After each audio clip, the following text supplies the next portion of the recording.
iyi miryango iriko irasambuka kubera amagroupement financier communautaire yakisha inyungu kubyo baba bavuze ngo ma placement.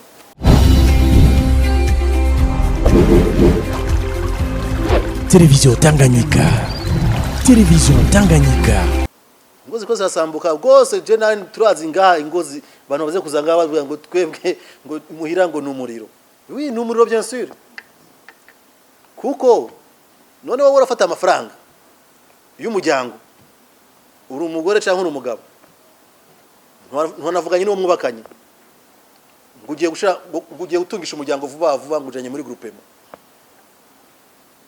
Mais oui, ibyo bibazo bikandi bikomeye. Kutavugana mu miryango. Ni byiza ko abantu bagiye kwemvisa amafaranga yabo bavugana. Nabundi zo mu sambuka nyene kuko nabari ugashamahira muri groupement ngugiye kungukigwa. Ufashe risk. Kandi probabilité nini? Nuko uhomba bikagusambuza no mwubakanye kubera ko kenshi usanga batanayivuganye kuko kenshi bayivuganye umwe ntavyemera.